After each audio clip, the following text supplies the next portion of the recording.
नमस्कार,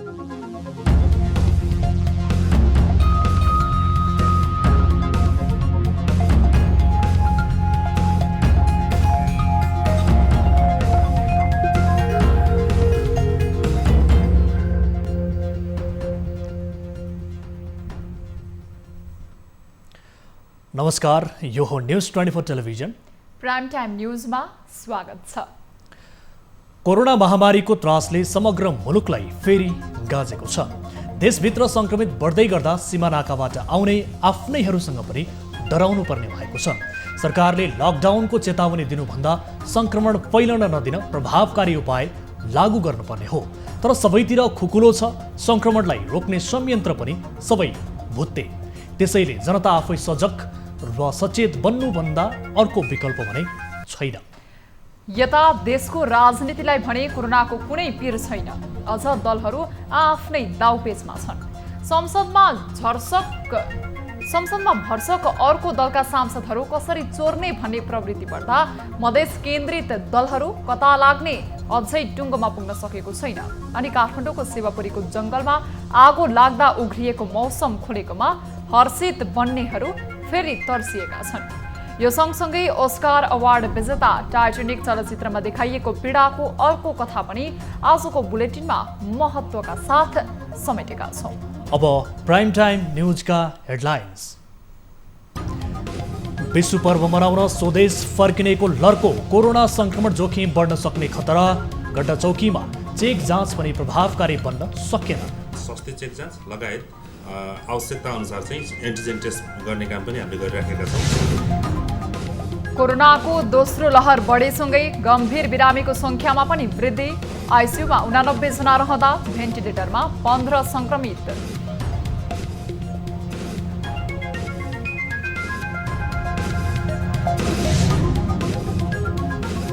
सत्ता समीकरणमा जसपाका नेताहरू बीच मतभेद। एउटा समूह प्रधानमन्त्री ओलीको निरन्तरतामा रहँदा अर्को समूह नयाँ सत्ता समीकरणको पक्ष। बत्तीको दिपिक्क भनेको केपी ओलीले आफ्नो सत्ता बचाउनलाई अलि तदारुकता देखाएका छन्। 4 स्थान रिक्त रहँदा प्रतिनिधि सभामा हाल 271 सांसद कायम। सत्ता समीकरणको जोड घटाउमा निलम्बित सहित 271 सांसद गणना हुने।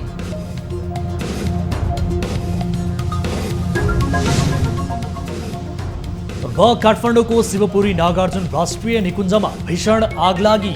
सुरक्षाकर्मी तथा स्थानीयद्वारा नियन्त्रणको प्रयास जारी।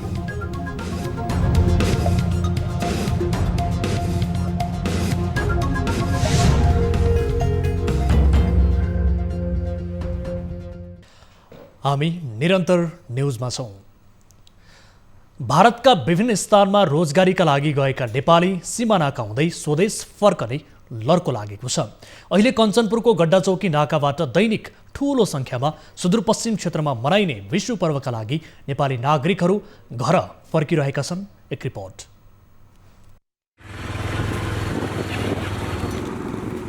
कञ्चनपुर जिल्लाको गड्डाचौकी सिमानाका हुँदै नयाँ वर्ष मनाउन धेरै नेपाली स्वदेश फर्किरहेका छन्। चाडबाडको टाइम पनि आयो, नयाँ साल पनि आयो, घरमा मिलजुल होला भनेर नाचिने बुहारीसँग सबै बुढीसँग सबै रमाइलो भनेर आएको। बेङ्गलोरदेखि आएको हो। अब नयाँ साल मनाउँ भनेर नेपालमा आइएको हो। अनि आउँदाखेरि बाटोमा धेरै दुःख भयो। कसैले भाडा महँगो भन्छ इन्डियातिर, है नेपालतिर त्यस्तो छैन लाग्छ मलाई। भारतबाट स्वदेश फर्किने नेपालीमा कोरोना संक्रमण देखिएकाले गड्डाचौकी सिमानाकामा अहिले भारतको बढी संक्रमित क्षेत्रबाट आएका नेपालीको एन्टिजेन परीक्षण गर्न थालिएको छ। भारतमा कम कोरोना संक्रमण भएका क्षेत्रबाट आएकालाई सामान्य स्वास्थ्य चेक जाँच गरी नेपाल भित्र्याइएको स्वास्थ्य कार्यालय कञ्चनपुरका प्रमुख शिवराज सुनारले बताउनुभयो। भारतबाट वा गड्डाचौकी नाका र गौरीफाँटा नाकाबाट आउने जति पनि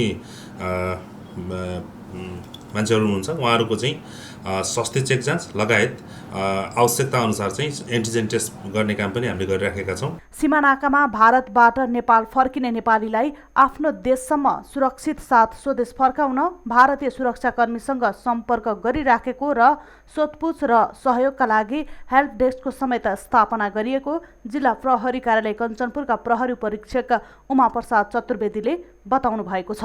रेगुलर जनशक्ति भन्दा थप जनशक्तिहरू पनि पनि खटाइएको छ र त्यसरी चाहिँ हेल्प डेस्कमा खटेको सुरक्षाकर्मीले आएका यात्रुहरूलाई सहज र सरलपूर्वक नेपालमा चाहिँ भित्र्याउने र उनीहरूको पनि स्वास्थ्य परीक्षणहरू स्वास्थ्यको मापदण्ड पुरा गरेर जसमा नाकामा खटेका स्वास्थ्यकर्मीहरूसँग पनि समन्वय गरेर भारतमा बढ्दै गइरहेको कोरोना संक्रमणलाई मध्यनजर गर्दै नेपाल सरकारले पनि सीमामा एन्टिजेन परीक्षणको संख्यालाई बढाउन सके र लुकीछिपी नेपाल प्रवेश गर्ने नेपालीलाई सीमामै रोक्न सके। यसले नेपालमा कोरोना रोकथाम तथा नियन्त्रणमा मद्दत पुग्ने देखिन्छ। न्युज 24 का लागि कञ्चनपुरबाट टिभी जर्नलिस्ट सुरेश भट्टको रिपोर्ट। सत्ता समीकरणमा जनता समाजवादी पार्टी जसपा निर्णायक शक्ति हो। प्रधानमन्त्री केपी शर्मा ओलीको निरन्तरता वा नेपाली कांग्रेस नेतृत्वमा नयाँ सरकार गठन, यी दुवैमा जसपा निर्णायक हो। जसपाले दुवैसँग छलफल जारी राखेको छ। जसपाको एउटा समूह सरकारको निरन्तरताको पक्षमा छ भने अर्को समूह नयाँ सत्ता समीकरणको पक्षमा छ। एक रिपोर्ट। जनता समाजवादी पार्टी जसपामा रहेका केही नेताहरू आफ्नो माग पूरा गर्न सक्ने एकमात्र विकल्प प्रधानमन्त्री केपी शर्मा ओलीलाई देख्छन्। प्रधानमन्त्री ओली बाहेक अन्यले माग पूरा गर्न नसक्ने उनीहरूको निष्कर्ष छ। तर पार्टी अध्यक्ष उपेन्द्र यादव, संघीय परिषद अध्यक्ष बाबुराम भट्टराई लगायतका नेताहरू भने कांग्रेस अथवा अन्य विकल्प खोज्नुपर्ने तर्क गर्दै आएका छन्। ओली प्रवृत्तिलाई मासेर जसरी पनि ओलीलाई सरकारबाट हटाउनु पर्ने उनीहरूको निष्कर्ष छ।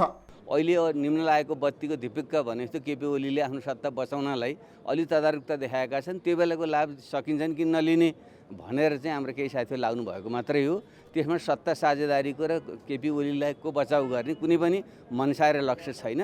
जनता समाजवादी पार्टीले छिटै नै निर्णय गर्छ र केपीको बहिर्गमन हुन्छ। यता केही नेताहरूले भने अध्यक्ष द्वयको यो भनाइ व्यक्तिगत धारणा मात्रै भएको बताउँछन्। पार्टीले हालसम्म यस विषयमा कुनै निर्णय नगरेको उनीहरूको भनाइ छ। प्रधानमन्त्री ओलीले मुद्दा फिर्ता लगायतका मागहरूलाई सकारात्मक रूपमा लिएर फाइल समेत अगाडि बढाइसकेकाले प्रधानमन्त्री ओलीलाई नै समर्थन गर्नुपर्ने उनीहरूको आशय छ। पार्टीमा अहिले कुनै यस विषयमा छलफल भएको छैन। देउपाजीलाई हामीले भनेका छौँ, हाम्रो एकातिर कुरा मुद्दा फिर्ता यादीको सम्बन्धमा ओलीजीसँग पनि कुरा भइराखेको छ। एउटा प्रस्ताव तपाईँको पनि आयो। यो प्रस्ताव सम्बन्धमा हामीले पार्टीमा बसिकन छलफल गर्छौँ। जसपा भित्रको यो मनमुटावलाई हाल ठुलो दलहरूले उपयोग गरे पनि दीर्घकालीन रूपमा यसले पार्टीलाई नराम्रो असर गर्न सक्ने राजनीतिक विश्लेषकहरू बताउँछन्। अहिलेको राजनीतिक हिसाबले भनौँ भने जसपा चौथो शक्ति छ। अब उसलाई प्रयोग गर्यो भने सरकार बनाउन सकिन्छ भनेर उसलाई प्रयोग गर्ने खेल छ। तर त्यो दलले पनि के बुझ्नुपर्छ भने त्यो खेलमा परेर उसको पनि अस्तित्व सकिन सक्छ। जस्तो राप्रपा 2052-54 जति प्रभावशाली थियो, 56मा गर्दा उसको अस्तित्व समाप्त भयो। अहिले क्षणिक अवसरका लागि जसपा जसरी प्रयोग हुन खोज्दैछ, ऊ आफू विचलनमा परे जस्तो जुन अनुभूति दिन खोज्दैछ, त्यसको असर आउँदो चुनावमा पर्न सक्छ। जसपाका नेताहरूको दुई थरीका कुराले अहिले अन्य दल पनि अन्योलमा छन्। यस्तो अवस्थामा पार्टीको दीर्घकालीन फाइदा हेरेर जसपाले रणनीति बनाउला अथवा सत्ता समीकरणको दाउ पेचमै होमिएला, त्यो भने हेर्न बाँकी छ। न्युज 24 को लागि क्यामेरामा कान्छु डङ्गोलको साथमा प्रशान्त ठाकुर, काठमाडौँ। राजनैतिक दलहरू बीच सत्ता समीकरणमा छलफलहरू जारी छन्।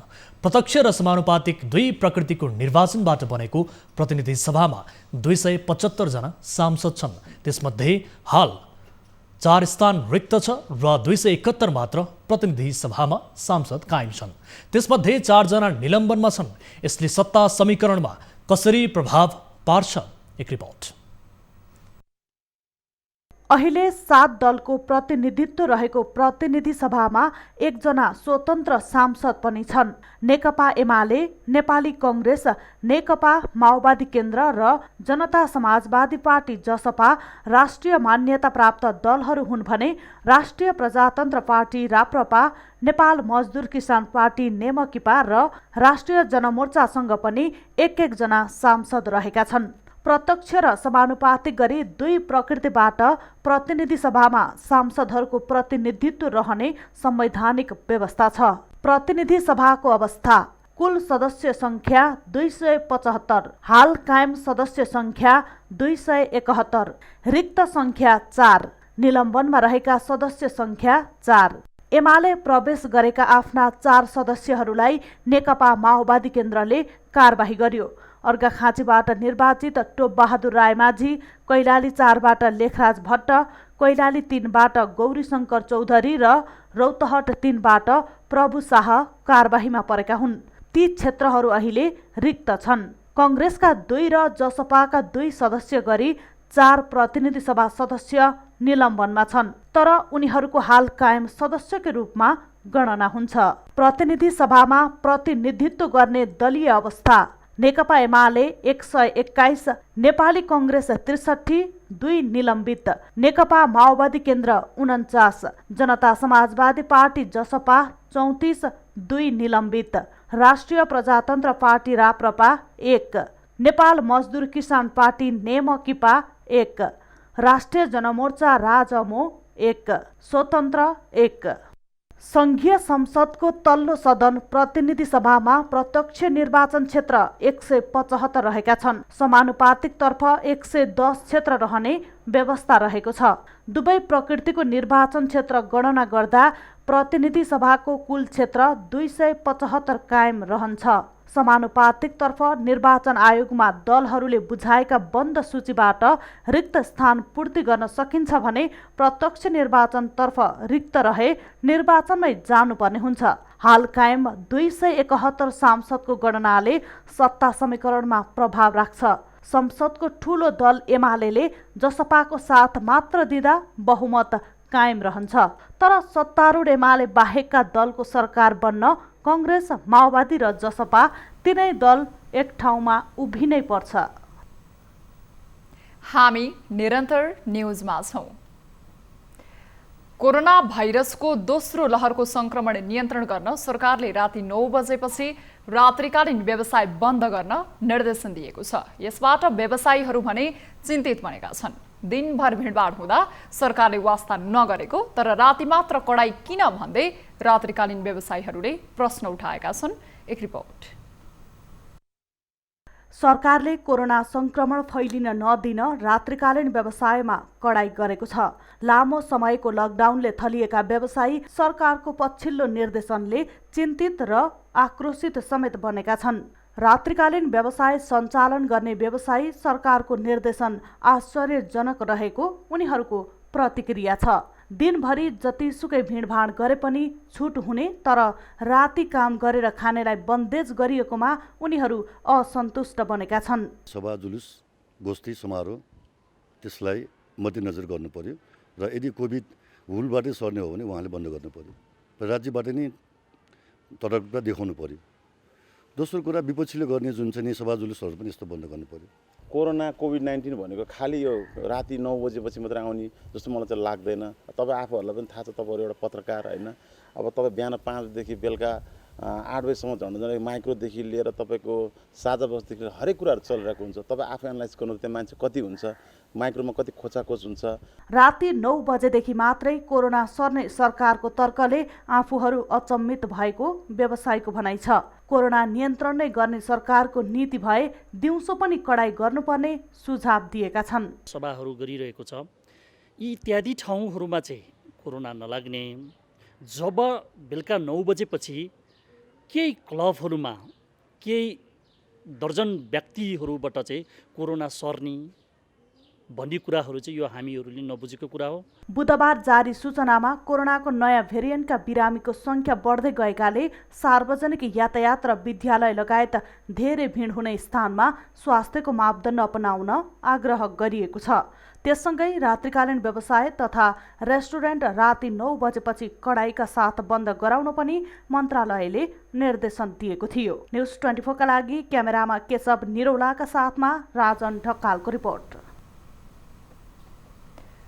नेपाली कांग्रेसले क्रियाशील सदस्यता नवीकरण र वितरणको अवधि बढाउने तयारी गरेको छ। पार्टी कार्यालय सानेपामा आइतबार बसेको कांग्रेसको पदाधिकारी र पूर्व पदाधिकारीको बैठकमा धेरै जिल्लामा क्रियाशील सदस्यता नवीकरण र वितरण नसकिएकाले यसको अवधि बढाउने विषयमा छलफल भएको हो। यसअघि काङ्ग्रेसले क्रियाशील सदस्यता नवीकरण र वितरणको अवधि चैत मसान्तसम्म कायम गर्ने निर्णय गरेको थियो। तर थप गरिएको समयमा पनि उक्त काम सम्पन्न नभएकोले यसलाई थप गर्ने विषयमा बैठकमा छलफल भएको प्रवक्ता विश्वप्रकाश शर्माले जानकारी दिनुभएको छ। महाधिवेशनको कार्यतालिकालाई असर नपर्ने गरी सदस्यता वितरण र नवीकरणको अवधि बढ्न सक्ने उहाँले बताउनुभयो। त्यस्तै उहाँले काङ्ग्रेसको नेतृत्वमा नयाँ सरकार गठनका लागि अन्य दलहरूसँग छलफल भएकोले माओवादी र जसपाले पार्टीभित्र छलफल गरेपछि पुनः उनीहरूसँग छलफल गरिने जानकारी पनि दिनुभयो। आफ्नै नेतृत्वमा सरकार गठनका लागि यसअघि काङ्ग्रेस माओवादी र जसपासँग संयुक्त छलफल गरेको थियो। आइतबारको पदाधिकारी र पूर्व पदाधिकारीको बैठकमा सभापति शेरबहादुर देउवा र वरिष्ठ नेता रामचन्द्र पौडेल भने सहभागी हुनुभएको थिएन। सुक्खा मौसम सुरु भएसँगै मुलुकका विभिन्न वन जंगलमा आगलागीका घटना बढेका छन्। आइतबार काठमाडौँ उपत्यका नजिकै रहेको शिवपुरी वन क्षेत्रमा आगलागी भयो। आगलागी त नियन्त्रणमा आयो, तर शहरको नजिकै रहेको वन क्षेत्रमा आगो लाग्नुले जीव जन्तुमा मात्र होइन आम नागरिकको दैनिकीमा पनि समस्या भएको छ। एक रिपोर्ट। शिवपुरी जंगलमा भएको आगलागी नियन्त्रण गर्न हेलिकप्टरबाट पानी हालिएको छ। आइतबार बिहान करिब 10 बजेदेखि सुरु भएको आगलागी फैलिँदै गएपछि हेलिकप्टरको सहायता लिइएको हो।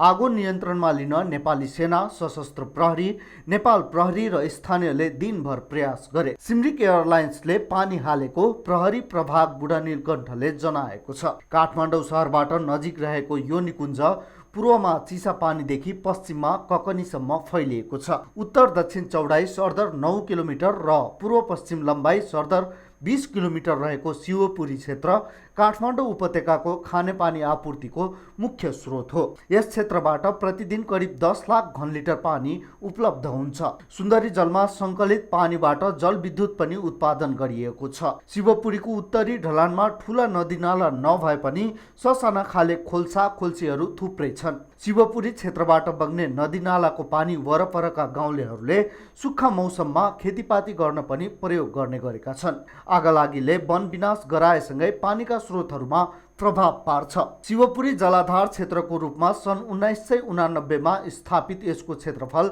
144 वर्ग किलोमिटर थियो। सन् 2002 मा यसलाई शिवपुरी राष्ट्रिय निकुञ्ज नाम दिइयो भने विक्रम सम्वत 2065 सालमा नागार्जुन क्षेत्रको 15 वर्ग किलोमिटर क्षेत्रफल समेटेर 159 वर्ग किलोमिटर क्षेत्रफलको शिवपुरी नागार्जुन राष्ट्रिय निकुञ्ज बनाइएको छ। निकुञ्जको वन जङ्गल पूर्ण रूपमा संरक्षण गरिएकोले यहाँ 318 किसिमका चरा, 102 किसिमका पुतली र 129 किसिमका च्याउ पाइन्छन्। तर समय समयमा जङ्गलमा लाग्ने भीषण आगलागीले राष्ट्रिय निकुञ्जभित्र भएका विभिन्न पानीका मुहानहरू सुक्ने खतरा उत्तिकै धेरै छ। यसरी विभिन्न समयमा भएको आगलागीका घटनाले जङ्गलमा रहेका लोप उन्मुख वन्य जन्तु, चरा चुरुङ्गी तथा लोप उन्मुख अवस्थामा पुगेका बोट बिरुवाहरू पनि जल्दा राष्ट्र निकुञ्जको नाममा नै प्रश्न उठ्न जान्छ भने पशुपन्छी र बोट बिरुवा पनि लोप भएर जान्छन्।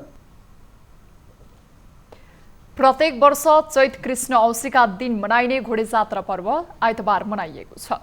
टुँडीखेलको पूर्व दक्षिण दिशामा बास गर्ने गुरुमापा भन्ने राक्षसले सहरका बालबालिकालाई दुःख दिने गरेपछि घोडाको टापले कोल्चिने परम्पराका रूपमा घोडेजात्रा मनाउने गरिएको विश्वास छ। नेपाली सेनाले आज टुँडीखेलमा अश्वकला, मोटरसाइकल खेल, शारीरिक व्यायाम, युद्धकला लगायतको प्रदर्शन गरेको छ। आजकै दिन ललितपुरमा पनि एउटा घोडा दौडाएर घोडेजात्रा मनाउने परम्परा छ। टुँडीखेलमा घोडेजात्रा हेर्न राष्ट्र प्रमुख सहित उच्च पदस्थ व्यक्तित्वहरू, कूटनीतिक नियोगका प्रतिनिधिलाई आमन्त्रण गरिएको थियो। गएको वर्ष कोरोना महामारीका कारण लकडाउन भएपछि कार्यक्रम स्थगित गरिएको थियो। यस वर्ष पनि सेनाले थोरैलाई आमन्त्रित गरेर सांकेतिक रूपमा मात्र जात्राका कार्यक्रमलाई निरन्तरता दिएको नेपाली सेनाले जनाएको छ। टुँडीखेलमा सेनाले घोडेजात्राको बढाइ गरेपछि उपत्यकाका किसानले आफ्नो खेतबारीमा सिमी, बोडी, भटमास, काँक्रो र फर्सी जस्ता तरकारी बालीको बिउ रोप्ने चलन छ। सरकारले आइतबार काठमाडौँ उपत्यकामा सार्वजनिक बिदा दिएको छ। न्युजहरू अझै बाँकी नै छन्, अहिलेलाई ब्रेक।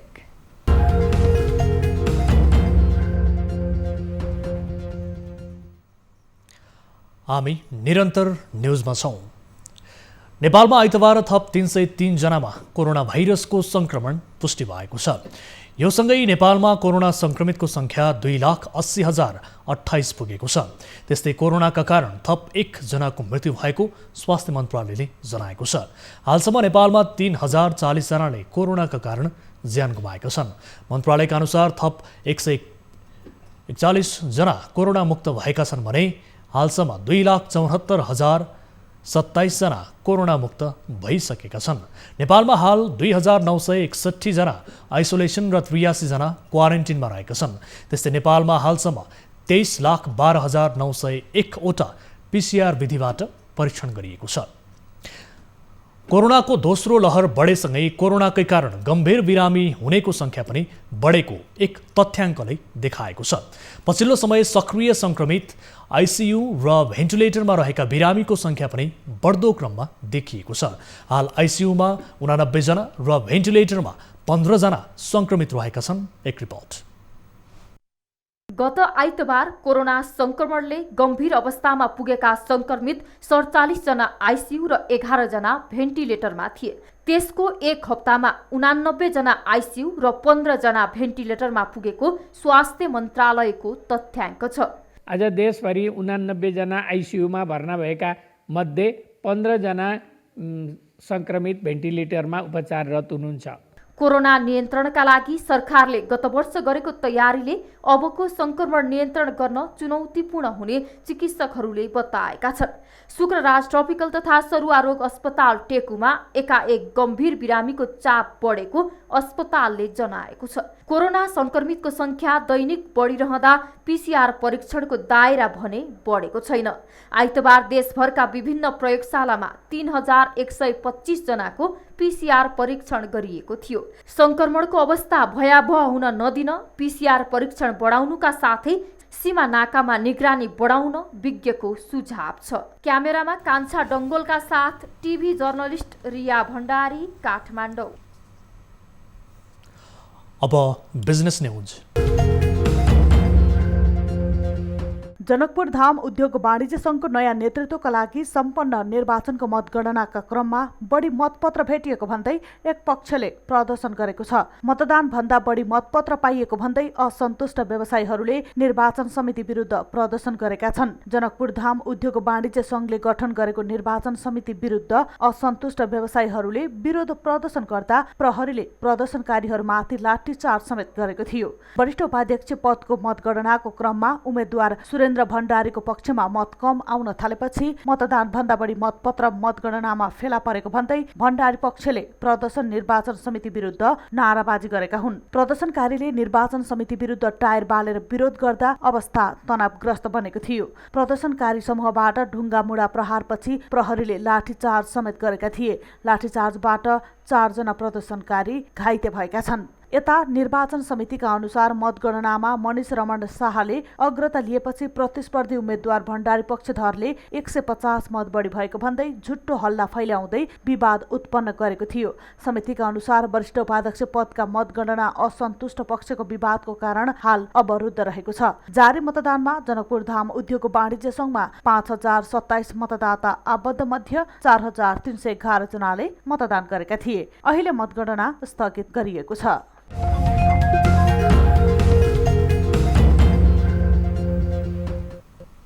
हामी निरन्तर न्युजमा छौं। अब स्पोर्ट्स न्युज।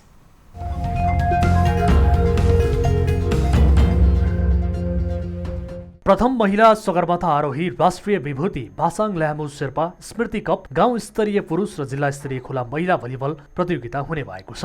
खेलको माध्यमबाट पर्यटन प्रवर्धन, महिला सशक्तिकरण, समानताको आवाज बुलन्द गर्ने उद्देश्य सहित सोलुखुम्बुमा वैशाख 8, 9 र 10 गते भलिबल प्रतियोगिता आयोजना हुने भएको हो। राष्ट्रिय विभूति भासाङ ल्यामु शेर्पाले सगरमाथामा पहिलो पटक पाइला टेकेको दिन वैशाख 10 गतेलाई प्राथमिकतामा राखेर फाइनल खेल आयोजना गर्न लागि आयोजकले जनाएका छन्। प्रतियोगिता सगरमाथाको फेदी खुम्बु पासाङ ल्यामु गाउँपालिकाको सुर्केमा आयोजना गरिने बताइएको छ। प्रतियोगिताको विजेताले उपाधि सहित 1 लाख, उपविजेतालाई 50,000 र तेस्रो हुने टिमले 25,000 रुपैयाँ प्राप्त गर्नेछ। प्रतियोगितामा सहभागिता जनाउन महिलालाई 6,000 र पुरुष टिमलाई 7,000 दर्ता शुल्क लाग्ने आयोजकले जनाएको छ।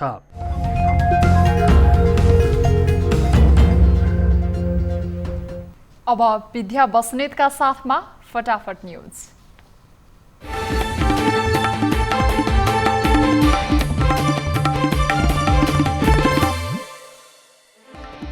प्रत्येक वर्ष चैत्र कृष्ण औँसीका दिन मनाइने घोडे जात्रा पर्व आज मनाइयो। कोरोनाका कारण थोरैलाई आमन्त्रित गरेर सांकेतिक रूपमा जात्रा सम्पन्न। कांग्रेसले बोलायो पदाधिकारी बैठक, पूर्व पदाधिकारी तथा प्रभावशाली नेताहरू सहभागी हुने, सत्ता समीकरण प्रयासको समीक्षा तथा रणनीति तय गर्ने। प्रधानमन्त्री केपी शर्मा ओली नेतृत्वको सरकारले जनता झुक्क्याउने काम मात्र गरेको नेपाली कांग्रेसका नेता प्रकाशमान सिंहको भनाई। संसद पुनर्स्थापना गरेपछि संसदीय प्रक्रियालाई कमजोर पार्ने काम गरेको आरोप। विश्व पर्व मनाउन सुदूरपश्चिममा स्वदेश फर्किनेको लहरको कोरोना संक्रमण बन्न सक्ने खतरा, गड्डा चौकीमा चेक जाँच पनि प्रभावकारी बन्न सकेन। पछिल्लो 24 घण्टामा 3125 जनाको पीसीआर परीक्षण गर्दा 303 जनामा कोरोना संक्रमण पुष्टि, 1 जनाको मृत्यु, 141 जना संक्रमण मुक्त। नेपाली कांग्रेसको नेतृत्वमा सरकार बनाएर चुनावमा जानुपर्ने नेता डाक्टर शेखर कोइरालाको भनाई। वर्तमान संसद अनिर्णयको बन्दी भएको आरोप। वर्तमान सरकारको सम्पूर्ण ध्यान मुलुकको विकास र समृद्धिमा रहेको भौतिक पूर्वाधार तथा यातायात मन्त्री वसन्त कुमार नेङवाङको भनाई। बृहतीकरण विकासको अवधारणामा अघि बढ्ने धारणा। काठमाडौँको शिवपुरी नागार्जुन राष्ट्रिय निकुञ्जमा भीषण आग लागि, सुरक्षाकर्मी तथा स्थानीयद्वारा आगो नियन्त्रणमा। सुदूरपश्चिम प्रदेशका अध्यक्ष कर्णबहादुर थापालाई नेकपा एमालेको खनाल नेपाल समूहले गर्यो कारबाही। पार्टीको विधान नियमावलीको उल्लङ्घन गरी पार्टी विभाजन गर्ने जस्तो घातक कार्य गरेको आरोप।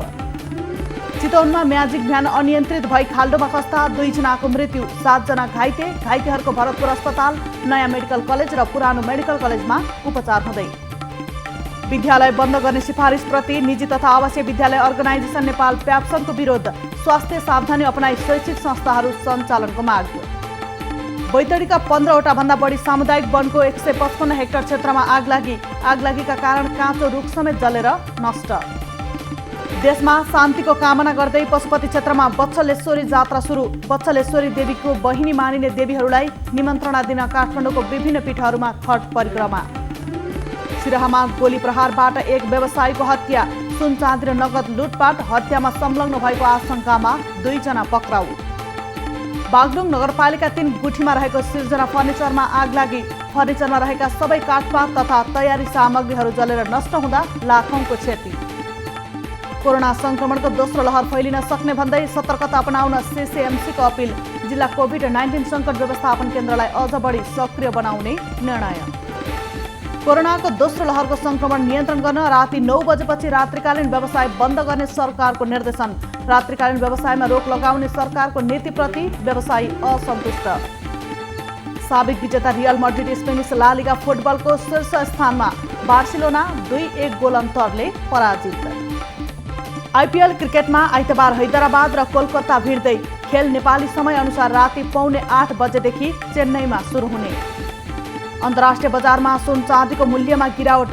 सुनको मूल्य प्रति औंस $7 घटेर $1745 कायम। तीव्र गतिमा कोरोना भाइरसको संक्रमण फैलिएसँगै भारतमा कडा मापदण्ड लागू। रिपोर्ट नलिई दिल्ली जानेहरू 14 दिन अनिवार्य क्वारेन्टिनमा बस्नुपर्ने। म्यानमारको पछिल्लो प्रदर्शनमा 80 प्रदर्शनकारीको मृत्यु। देश छाड्नेको संख्या बढ्यो। म्यानमार असफल राष्ट्रको संघारमा पुगेको राष्ट्रसङ्घको दाबी। विदेशमा कोरोना संक्रमित नेपालीको संख्या 66,019 पुग्यो। संक्रमित मध्ये 63,457 जना संक्रमण मुक्त।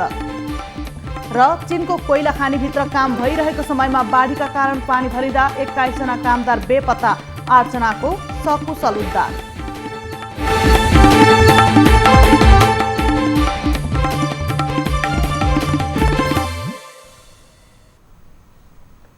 अब प्राइम टाइम न्यूज सक्नु अघि अहिलेसम्मका हेडलाइन्स पुनः एकपटक। विश्व पर्व मनाउन स्वदेश फर्किनेको लर्को। कोरोना संक्रमणको जोखिम बढ्न सक्ने खतरा। गड्डा चौकीमा चेक जाँच पनि प्रभावकारी बन्न सकेन।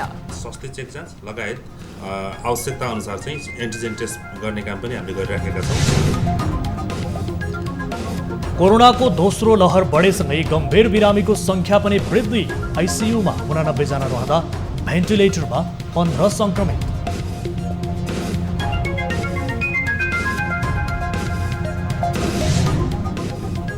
सत्ता समीकरणमा जसपाका नेताहरूबीच मतभेद। एउटा समूह प्रधानमन्त्री ओलीको निरन्तरतामा रहँदा अर्को समूह नयाँ सत्ता समीकरणको पक्षमा। लागेको बत्तीको धिपिक्क भनेको केपी ओलीले आफ्नो सत्ता बचाउनलाई अलि तदारुकता देखाएका छन्। 4 स्थान रिक्त रहँदा प्रतिनिधि सभामा हाल 271 सांसद कायम। सत्ता समीकरणको जोड घटाउमा निलम्बित सहित 271 सांसद गणना हुने।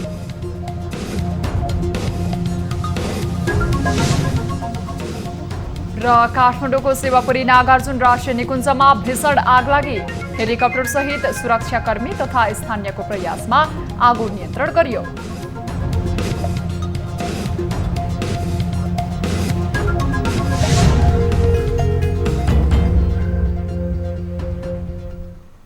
प्राइम टाइम न्यूज अहिलेलाई यति नै। जाँदा जाँदै ताली र गालीका लागि हामीले यसअघिको संस्करणमा सोधेको प्रश्नको अन्तिम नतिजा यसपछि प्रसारण हुने कार्यक्रम सीधा कुरा जनतासँगमा हेर्न नभुल्नुहोला। थप न्यूजका लागि हाम्रो वेबसाइट www.news24nepal.com हेर्नुहोला। साथै हामीलाई फेसबुक, ट्विटर र युट्युबमा पनि फलो गर्न सक्नुहुनेछ। यस्तै मोबाइल, इमेल र फाइबरबाट न्यूज 24 को हेल्प डेस्कमा केही समस्या र गुनासा छन् भने सम्पर्क गर्न सक्नुहुनेछ। हामी निरन्तर न्यूजमा छौँ। नमस्ते।